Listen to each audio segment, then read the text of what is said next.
Friends, welcome back. तो yes friends, कर रहे हैं सेकंड पार्ट वीडियो का, और वीडियो है US elections 2020, impact of Joe Biden on India US relation, US में इलेक्शन कैसे होता है। तो फ्रेंड्स, फर्स्ट पार्ट बहुत अच्छा था, अब सेकंड पार्ट देखेंगे। पर शुरू करने से पहले अगर आप चैनल पर पहली बार ही आए हो और आपने अभी तक सब्सक्राइब नहीं किया है तो जल्दी से सब्सक्राइब के बटन को क्लिक कर लो, साथ में जो बेल आइकन है उसको भी क्लिक कर लो, ताकि आपको हमारे सारे न्यू वीडियोस के नोटिफिकेशन मिल जाए जैसे हम अपलोड करें। एंड यस फ्रेंड्स, वीडियो देखने के बाद अगर वीडियो पसंद आए तो करना लाइक और शेयर करना ये वीडियो अपने फ्रेंड्स और फैमिली के साथ। तो चलो फ्रेंड्स, शुरू करते हैं आज का ये वीडियो। ट्रंप जो थे वो ईरान को लेकर बहुत ज्यादा एग्रेसिव थे, ईरान को लेकर, जबकि बाइडेन ऐसा नहीं करेंगे।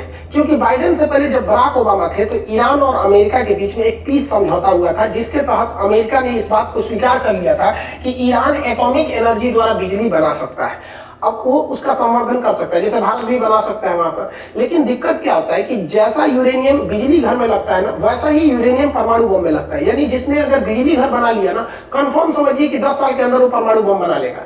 तो अमेरिका ने इनके ऊपर शर्त रखा था ओबामा के समय कि आप जितने भी यूरेनियम का यूज करेंगे उस सबका ऑडिट करना पड़ेगा, कितना आपने खर्चा किया, आप स्टोर नहीं कर सकते हैं। तो ये ईरान के साथ संबंध को ट्रंप तोड़ दिए थे। लेकिन जब बाइडेन आएंगे तो ये संबंध थोड़ा सा सुधरेगा। यहाँ एटॉमिक एनर्जी के लिए उससे शांति मिल सकता है समझौता, और शांति प्रयोग करने के लिए दे दिया जाएगा। चाबहार बंदरगाह जो भारत ले रहा है उस पर कोई चेंजिंग नहीं आएगी, भारत उसे दे सकता है। हाँ, यहाँ एक चीज और हो सकता है कि अमेरिका हम लोग एक नया पाइपलाइन ले आ सके, ईरान होते हुए ईरान, पाकिस्तान और गुजरात में ले आ सके। इस पाइपलाइन से हमें फायदा क्या होगा कि हमें ईरान से पेट्रोलियम मिलते रहेंगे, क्योंकि ये बाइडेन उतना एग्रेसिव नहीं है ईरान को लेकर। तो हमारा जो ट्रांसपोर्टेशन खर्चा आ रहा है वो हमेशा रहेगा। अब आप खुद सोचिए ना कि अगर घर के बाहर अगर आपका कोई हैंडपंप है तो बार बार वहां से पानी ले आने में मेहनत लगता है। तो छत पे टंकी लगा दीजिए, पाइप लगा दीजिए, कितनी सहूलियत होती है। तो वैसे ही पाइपलाइन भी यहाँ लगाने की संभावना है। लेकिन इस पाइपलाइन में एक बाधा ये आती है पाकिस्तान को लेकर, क्योंकि पाकिस्तान भड़का देगा इस पाइपलाइन को। लेकिन इससे भी ये गलत बात है। रीजन क्या है कि तापी पाइपलाइन भी तो पाकिस्तान होके ही आ रहा है, लेकिन इसमें एक शर्त रखना पड़ेगा कि इस पाइपलाइन से पाकिस्तान भी अपना पेट्रोलियम लेगा। क्योंकि अगर इस पाइपलाइन से पाकिस्तान पेट्रोल लेगा ना तो नहीं भड़काएगा, केवल हम लोग लेंगे ना भड़का देगा। पता नहीं कौन भड़का दिया, हमारे यहाँ तो बम भड़कते रहता है, कभी मस्जिद में, कभी चौराहे पे, कभी पाइपलाइन। तो जरूरी है कि अगर इस पाइपलाइन से पाकिस्तान पेट्रोल या गैस नहीं लेता है तो हमें तो ये लेना ही नहीं चाहिए। तो उससे बेहतर होगा कि समुद्र के रास्ते डायरेक्ट मुंबई तक लाया जाए। थोड़ा सा कॉस्टली होगा, लेकिन धीरे धीरे तो कॉस्ट बराबर हो जाता है कि बार बार ले आने का झमेला नहीं रहता है। हमारे लिए जो सबसे खराब बात है वो ट्रंप साहब की चाइना के बाइडेन की चाइना के साथ रिलेशनशिप। चाइना के ये ट्रेड वॉर को खत्म कर देंगे। ये कहेंगे कि ट्रेड वॉर सही नहीं, मतलब सही नहीं है, तो इससे चाइना के ट्रेड को फायदा होगा। तो चाइना का डायरेक्ट कंपीटर हम लगे तो हमें ये घाटा लगेगा। दूसरा, ये चाइना को खुश करने के लिए चाइना के अगर फेवर में जाएंगे तो ताइवान का फेवर नहीं करेंगे। तो ये ताइवान के लिए एक बैड न्यूज है। लेकिन हाँ, ऐसा नहीं है कि अगर ये चाइना को ज्यादा बढ़ावा देते हैं तो चाइना चढ़ जाएगा किसके पे, जापान के ऊपर। क्योंकि जापान से भी दोस्ती चाइना की बहुत बेहतरीन है। तो भारत को यहाँ क्या करना चाहिए कि भारत को जापान से दोस्ती बहुत ज्यादा करनी चाहिए, और साथ में ही दक्षिणी कोरिया से, साउथ कोरिया से। अगर ये दोस्ती हम भारत वाले करते हैं तो चाइना गारंटी इन दोनों पर एक्शन लेगा। और अगर इन दोनों पर एक्शन लेता है तो अमेरिका का इन दोनों को रक्षा करने के लिए समझौता ही हुआ है कि इनकी रक्षा करेंगे। तो हम लोग फूट डालो और शासन करो की नीति सिंपल सी आजमाएंगे, और अगर नहीं आजमाएंगे तो अगले 4 साल तक टेंशन लेते ही रहेंगे। और आपको पता है कि हमारे विदेश मंत्रालय उतना एग्रेसिव नहीं है, मतलब एग्रेशन तो हमारे यहाँ देखने को ही नहीं मिलता। हम लोग बस जवाब देते हैं, तुम ये किए तो हम ये करेंगे। अभी से हमारी रणनीति होनी चाहिए कि हम इन दो देशों को अपने साथ जरूर लें, क्योंकि चाइना डायरेक्ट हमसे कुछ नहीं करेगा, उन लोगों को कोचेगा। उन लोगों को कोचने का मतलब यहाँ पे रिलेशन गड़बड़ होगा। और अमेरिका के लोग भी चाइना को कोरोना के बाद से अपना थ्रेट मानते हैं, समझे क्या। जो बाइडेन ने अपने चुनाव में स्पष्ट बोला था कि हमारे लिए खतरा चाइना नहीं है बल्कि रूस है। जो बाइडेन रूस से हमेशा के लिए जले हुए हैं, क्योंकि 2016 के चुनाव में रूस के हजारों फेसबुक यूजर्स और ट्विटर वाले या फिर ये आपके जितने भी ऑनलाइन प्रचार वाले हैं यूट्यूब पर, इन लोगों ने हजारों की संख्या में फेसबुक आईडी वगैरह बनाया और ट्रंप की ओर से प्रचार किया था, जिससे कि ट्रंप को काफी फायदा हुआ था। जैसे मीडिया में लगा था कि ट्रंप ही जीत रहे हैं, तो माहौल बना दिया गया ऐसे ऑनलाइन वहां पर। क्योंकि अमेरिका में चुनाव जो होते हैं बहुत ज्यादा रैलियां वगैरह नहीं होती, बहुत कम ही रैली होती है। ज्यादातर डिबेट्स होते हैं टीवी वगैरह पे, किसी ऑडिटोरियम में हो जाता है, बहुत भयानक नहीं होता है। तो वहां ज्यादा ऑनलाइन ही होता है। तो ये उसी समय रूस से खफा थे। हालांकि रूस से इनकी दुश्मनी पुरानी, जब ओबामा प्रधान राष्ट्रपति थे तो ये प्रेसिडेंट वाइस प्रेसिडेंट थे। तो 2014 में ना इनके नाक के नीचे से रूस ने ये यूक्रेन का क्रीमिया ले लिया था। हालांकि अगर आप क्रीमिया का इतिहास देखेंगे एप्लीकेशन पे, तो आपको 2 दिन पहले पढ़ाए थे क्रीमिया के इतिहास के बारे में कि जब सोवियत संघ बन रहा था तो रियल में क्रीमिया रूस का था। रूस ने यूक्रेन को गिफ्ट किया था कि तुम यूएसएसआर में शामिल हो जाओ, तो बाद में उसने वापस ले लिया। इसका इफेक्ट इतना पड़ा था कि उसे G7 G8 की कंट्री से बाहर निकाल दिया गया, और ओबामा की हार का एक बहुत बड़ा कारण बना था कि ओबामा रूस के प्रभाव को नहीं रोक पा रहे थे। इसलिए इनका मेन निशाना कौन है? रसिया है। इसलिए रूस पे बहुत ज्यादा प्रतिबंध लगाएंगे। तो हम लोग को भी एक दिक्कत सामना करना पड़ेगा, हम लोग को भी प्रतिबंध झेलना पड़ेगा। कह देगा कि कोई भी देश अगर रूस से हथियार खरीदता है तो हम उसे नहीं देंगे। लो, तो हम लोग को रूस से S-400 लिए, MiG-29 लिए हैं, सुखोई लिए हैं, तो ये सब में हमारी दिक्कत हो जाएगी। लेकिन हम लोग को एक बीच का रास्ता देंगे ये लोग, क्योंकि इन्हें भी पता है कि भारत से बड़ा हथियारों का सौदागर कोई और नहीं है। तो हम लोग से समझौता कर लिए तो उससे तो तोड़ेंगे नहीं। इनके अभी जो ट्रंप को जिस तरह से चाइना पे प्रतिबंध लगा है, उस तरह से ये रूस पे प्रतिबंध लगाएंगे यूक्रेन के मामला को लेकर।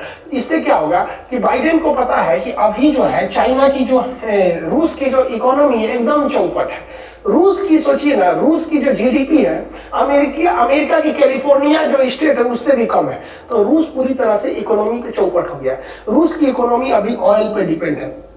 इसलिए जो बाइडन अरब देशों पर क्या करेंगे? प्रेशर लगाएंगे ताकि तुम लोग ऑयल का प्रोडक्शन बढ़ा दो। अगर ऑयल का प्रोडक्शन बढ़ गया तो उसकी प्राइस गिर जाएगी, और ऑयल का प्राइस गिरने का मतलब रूस की इकोनॉमी को चौपट होना फिक्स है। तो यहाँ तो हमें फायदा होने वाला है, क्योंकि हम लोग तो ऑयल को इंपोर्ट करते हैं यहाँ पर। लेकिन हम आपको बहुत पहले एक वीडियो बनाए थे कि हमारे पास स्टोर करने की क्षमता नहीं है। तो मोदी जी को अभी भी चाहिए कि उनको अभी से भांप लेना चाहिए कि एक बार ऐसा आने वाला है जब पेट्रोल का दाम बहुत गिरेगा, तो हमारे पास स्टोरेज क्षमता होनी चाहिए कि कम से कम 1 साल का स्टोर करके रख दे, तो सस्ता होगा तो स्टोर करके रख लेगा। ये स्पेकुलेशन है, बहुत ज्यादा फायदा होगा। ये हमें सबसे ज्यादा निगेटिव होगा, और ये निगेटिव डबल इम्पैक्ट डालेगा। कैसे कि जितना ये लोग रूस पर प्रतिबंध लगाएंगे तो रूस उतना ज्यादा डिपेंडेंट होते जाएगा चाइना का, और भारत से उसकी दूरी उतनी बढ़ती जाएगी। क्योंकि जब इन दोनों में दुश्मनी हो जाएगी तो ये इनडायरेक्टली चाहेगा कि भारत भी इसके खिलाफ जाए, और भारत कभी अमेरिका के खिलाफ नहीं जाएगा, और चाइना तो उसके लिए क्या होते जाएगा? करीबी होते जाएगा। क्योंकि चाइना कहता है कि भाड़ में जाओ, सोचा कितने प्रतिबंध लगा, हम तो तुम्हें व्यापार करेंगे।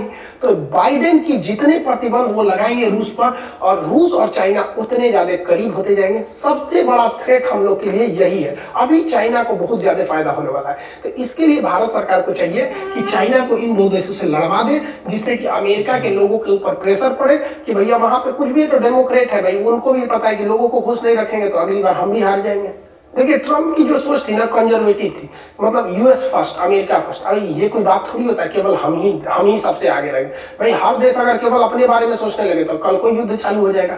बहुत जगह हमें फायदा होता है, बहुत जगह घाटे होते हैं। अगर वो देखेंगे तो अपने आप को यूनेस्को से बाहर कर लिए थे कि इसमें पैसा लग रहा है, WHO से बाहर हो गए, $400 मिलियन का पैसा देना रोक लिए। इससे क्या होगा कि अफ्रीका के गरीब देशों को दवाइयां सस्ती नहीं मिल पाएगी। तो ये अभी बाइडेन आए हैं तो वापस अमेरिका इसमें आ जाएगा। वहां पर नाटो की तो ये ट्रंप कह रहे थे कि नाटो की अब कोई खास जरूरत ही नहीं है, जबकि नाटो जब कमजोर पड़ रहा था तो अर्दोगान साहब अपने आप को समझिए कि नया खलीफा समझ रहे थे, या उनको लग रहा था कि अब हम नहीं 2022 में अब हम पुराना ऑटोमन एम्पायर खड़ा कर देंगे। अब बाइडेन आए है ना, ये नाटो को आगे ले जाएंगे, नाटो सेना को। जहां नाटो सेना लेंगे ना, इनका तो पाई लगा देंगे। पाई लगाने का मतलब समझते हैं? डिस्ट्रॉय। भारत को एक और फायदा होने वाला है ग्रीन पीस को लेकर। आपको पता होगा कि ट्रंप साहब जो थे, जिस समय मोदी जी ने सोलर एलियंस की बात कहा था कि सूर्य वन सन वन ग्रिड की जब बात कहा था, उन्होंने कहा था कि सोलर एनर्जी को हम बढ़ाना चाहिए, भारत कार्बन को कम करेगा। तो उसी पेरिस क्लाइमेट चेंज एग्रीमेंट में अमेरिका ने खुद को बाहर कर लिया कि भाई हमारे यहाँ से धुआं निकलेगा, कोई दिक्कत नहीं, क्योंकि धुआं नहीं निकलेगा तो फैक्ट्री बंद हो जाएगी। आपको पहले पता है कि ट्रंप साहब अमीरों की कंपनी है, तो वहां उनकी फैक्ट्री, धुआं को बचाने के लिए फैक्ट्री कम करना पड़ेगा।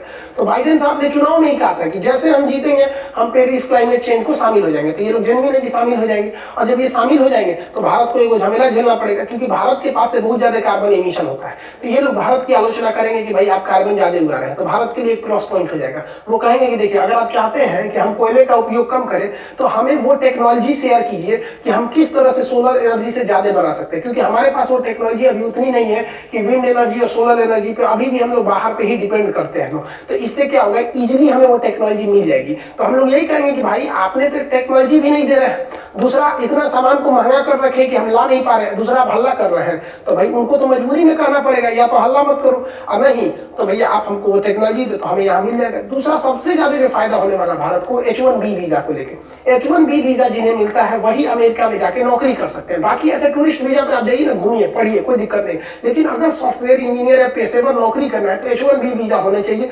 ये वीजा रहेगा तो आप वहाँ नौकरी कर सकते हैं और अच्छी सैलरी पा सकते हैं। तो ये क्या किए थे ट्रम्प साहब ने, क्या था कि अमेरिका फर्स्ट, तो उन्होंने H1B वीजा को कैंसिल किया था। ऐसा नहीं था कि केवल भारत के लिए कैंसिल किया था, उन्होंने हर देशों के लिए कैंसिल किया था, लेकिन भारत की आबादी ज्यादा, इसलिए ज्यादा इफेक्ट भारत के लोगों पर पड़ा था। अब ट्रम्प ये जो बाइडेन आएंगे इन्होंने इमिग्रेशन को काफी आसान बना देते हैं, और ये क्या कहेंगे, इन्होंने कहा है कि हर साल लगभग हम 48 से 50 हजार लोगों को अमेरिका की नागरिकता देंगे। तो वहां पे तो भारत के बहुत सारे लोग बढ़ेंगे। इससे हमें दो टर्म्स में फायदा होगा। अगर भारत के लोग बस जाएंगे तो आप देखेंगे वो लोग भले बस जाते हैं लेकिन उनके दादा परदादा यही रहते हैं, तो कुछ कुछ पैसा भेजते रहते हैं, उनका रिलेशन भी अच्छा रहता है। और जब ये बस जाएंगे, नागरिकता ले लेंगे, तो आने वाले समय में ये लोग भी चुनाव में डिपेंड करेंगे। और आपको भी पता है, देहात में कहावत कहा जाता है, हंसुआ कितना मुरझाई रही अपनी ओर खींचता है, यानी हम कभी भी अपने देश की ओर जाएंगे तो चुनाव में भी वो लोग दबाव बनाएंगे, एक लॉबी बनाएंगे, इंडियन लॉबी की, नहीं हम उसी को जिताएंगे जो इंडिया के बारे में सोचेगा। तो कुछ लोगों का कहना है कि सर ट्रंप हार गया तो बहुत, पाकिस्तान के लोग तो ऐसे खुश हो रहे हैं कि ट्रंप हार गया तो बहुत अच्छा। अरे भाई आपको बुद्धि कौन देगा, ट्रंप था तो आपके लिए सही था। रीजन क्या है कि ट्रंप वार वगैरह नहीं कर रहे थे क्योंकि उनको चुनाव में ही बोला था, वरना जो उतना बढ़िया ओबामा सामने ठोके थे उतना कोई नहीं ठोका था। याद करिए आप पाकिस्तान में घुस के मारे थे किसको, ओसामा बिन लादेन को, तो वो लोग बहुत ज्यादा काम किए थे। आर्मी के कैंप पर हमला कर दिए थे जिसमें बहुत सारे आर्मी वाले मारे गए थे। हिलरी क्लिंटन उस समय विदेश मंत्री थी, बाद में उन्होंने पाकिस्तान को क्लीन चिट भी दे दिया था। तो ऐसा नहीं है, तो हम लोग के लिए एक मजबूरी है पूरी दुनिया के लिए कि वो भारत को छोड़कर आप नहीं जा सकते। जिस तरह सिंदूर छोड़ के किसी दुल्हन को कितना भी सजा दीजिए वो सुहागन नहीं कहलाएगी, सुहागन बनने के लिए सिंदूर की जरूरत है। उसी तरह ये दुनिया एक दुल्हन, दुल्हन की माथे की बिंदिया, ये मेरा इंडिया। तो आप ये सोच कैसे सकते हैं कि कोई आ गया और भारत के खिलाफ बोल गया। डोनाल्ड ये थोड़ा बोले तो बाइडेन साहब भारत के खिलाफ चुनाव जीत गए हैं, अब नहीं बोलेंगे। अब ऐसे भी मोदी जी तो समझाने में बहुत आगे। हालांकि मोदी जी को पॉलिटिकल एंगल जो बोल दिया था ना हाउडी में जाके, अब की बार ट्रंप सरकार, ये थोड़ा सा मतलब हमारे हिसाब से सही नहीं था। अब हो सकता है हम गलत भी है, क्योंकि पॉलिटिकल इशू में इंटरफेयर नहीं करना चाहिए था, क्योंकि एक तरह से देखेंगे तो ये प्रचार टाइप का था। तो कुछ लोग कह रहे हैं कि नहीं इसी वजह से बाइडेन खिलाफ हो जाएगा। अजब हाल है भैया, हमारी दोस्ती ट्रंप से नहीं है, हमारी दोस्ती अमेरिका और भारत से। कोई आए कोई जाए। आप ही बताइए ना, जब मनमोहन सिंह प्रधानमंत्री थे तो हमारा जो रूस से जैसी दोस्ती थी, क्या मोदी जी आए तो वो दोस्ती बदल गई? नहीं बदली, वैसी की वैसी रह गई। आ रहा कि नहीं आ रहा? लेकिन थोड़ा सा चेंजिंग देखने को मिलता है। कहा जाता है ना कि एक पुराना दोस्त दो नए दोस्त से ज्यादा अच्छा है। तो हम लोग ट्रंप के साथ थोड़ा सा ज्यादा घुल मिल गए थे, लेकिन ट्रंप पॉलिटिकल नहीं थे, वो बिजनेस वाले थे। आई होप आप इसको समझेंगे। तो फ्रेंड्स, मैं तो बस यही कहूंगी, मेरे को फिर कंफ्यूजन में डाल दिया इस वीडियो ने कुछ हद तक। पर अब तो यही देख, अब इसके बाद मैं और कोई वीडियोस नहीं करने वाली इस बारे में, क्योंकि फिर टेंशन पैदा हो जाती है। अच्छा भला मैं थोड़ा रिलैक्स हुई थी। मैं बस यही कहूंगी कि अब तो टाइम के हिसाब से बस ध्यान से देखेंगे कि अब न्यू जो हमारे आए हैं वो क्या करते हैं, और उसी हिसाब से फिर देखेंगे कि क्या हो रहा है। तो अब ये तो मैं कहूंगी क्या स्टेप्स लेंगे, वो हालात जो होंगे वो ही बताएंगे कि क्या होता है।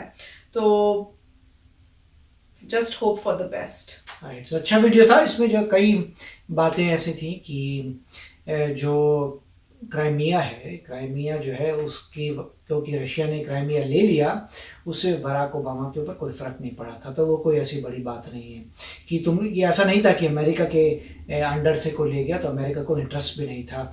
थोड़ा बहुत रशिया से था, मगर इतना नहीं था कि अगर होता तो अमेरिका अपनी आर्म्ड फोर्सेस भेजता, कॉन्फ्रंटेशन करता, मगर अमेरिका ने नहीं की। नॉर्मली अमेरिका जो है बहुत ही वॉर्स लड़ता है ऑल ओवर द वर्ल्ड, और उसे नहीं किया था क्योंकि उसे लगा था पैसा बर्बाद करने की ज़रूरत नहीं है। अब जो दूसरी बात यह है कि अभी जो है कुछ सालों बाद जो है नॉमिनल जीडीपी चाइना का जो है यूएसए से बड़ा होने वाला है, और जब वो होता है तब पूरे वर्ल्ड में बात आ जाएगी largest economy in the world China है। तो इसको काउंटर करने के लिए यूएस जो है हमेशा फाइट करता रहेगा। तो ऐसा कभी भी नहीं होगा कि यूएस जो है चाइना के साथ रहेगा और या ट्रेड इंक्रीज करेगा, ऐसा नहीं होगा, ट्रेड डिक्रीज होगा। मगर डेमोक्रेट्स के करने के तरीके थोड़े डिफरेंट हैं, तो वो दो डिफरेंट तरीके हैं, परंतु जो है यूएसए बहुत ज़बरदस्त अभी आंदोलन कर रहा है, फाइट कर रहा है कि उसकी इकॉनमी वर्ल्ड की लार्जेस्ट इकोनॉमी रहे। तो इसलिए इंडिया से दोस्ती रहेगी और सब कुछ ठीक होगा, फॉरेन पॉलिसी कभी चेंज नहीं होगी, प्लस जो है यहाँ की लॉबी धीरे धीरे इंक्रीज भी हो रही है। तो मेरे ख्याल से जो भी इनके फैक्टर्स थे उसमें से मुझे ये लगता है कि ऐसा कोई ऐसा लॉस नहीं होगा। और जो लोग सोच रहे हैं कि चाइना को फ़ायदा होगा, चाइना को कोई फ़ायदा नहीं होगा। फॉरेन पॉलिसी कभी कंट्री की चेंज नहीं होती, क्योंकि यूएस और चाइना में कंपटीशन हो रहा है। मेरे तो फिंगर क्रॉस्ड है कि तो अगर चाइना और यूएस का कंपटीशन हो रहा है तो कोई इंसान रिस्क नहीं लेगा, अपनी कंट्री को डुबाएगा नहीं। दूसरी बात यह है कि मिस्टर ट्रंप वही कर रहे थे जो मिस्टर मोदी कर रहे हैं। मतलब कि अगर आप बोलें कि मेक इन इंडिया, जब आप बोलते हैं make in India, her cheese India बनाओ। सिमिलरली मिस्टर ट्रंप ने कहा था मेक अमेरिका ग्रेट अगेन। तो ये दोनों सेम कॉन्सेप्ट हैं कि जैसे इंडिया कहता है मेक इन इंडिया, वैसे यहाँ पे मिस्टर ट्रंप कह रहे थे कि मेक अमेरिका ग्रेट अगेन, और इसमें कोई चेंज नहीं आएगा। मतलब मिस्टर बाइडेन भी, हर जो प्रेसिडेंट अपनी कंट्री का है वो अपनी कंट्री के भले के बारे में ही सोचता है, औरों के बारे में नहीं सोचता। तो नॉर्मल है कि इंडिया जो है अपने भलाई में ही सोचेगा, यूएसए अपनी भलाई में ही सोचेगा। और फिर क्या होता है, एलाइज पैदा होते हैं। जब यूएसए को compete करना है चाइना से और मेक श्योर करना है कि यूएसए की इकोनॉमी आगे रहे चाइना से, तो क्या करेगा, तो वो इंडिया से दोस्ती करेगा काउंटर करने के लिए। तो फॉरेन पॉलिसी, आज के समय में जो फॉरेन पॉलिसी है उसमें यूएसए जो है इंडिया से दोस्ती रखेगा और इंडिया यूएसए से दोस्ती रखेगा, क्योंकि दोनों का एक कॉमन जो है कॉम्पिटिटर है जिसको उन्होंने हराना है। तो काफ़ी अच्छा वीडियो था और अब समय ही बताएगा कि क्या होता है, मगर कोई फॉरेन पॉलिसी चेंज नहीं होगी।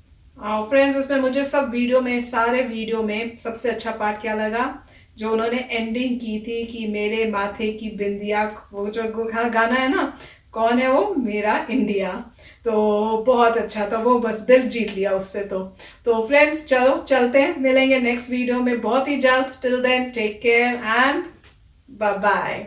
तो अगर आप मेरे इस चैनल पे नए हो तो जल्दी से सब्सक्राइब के बटन को हिट करो और बेल आइकन को क्लिक करो, ताकि आपको मेरा जब नया वीडियो मैं लगाऊं आपको उसके बारे में जल्दी से पता चल जाए।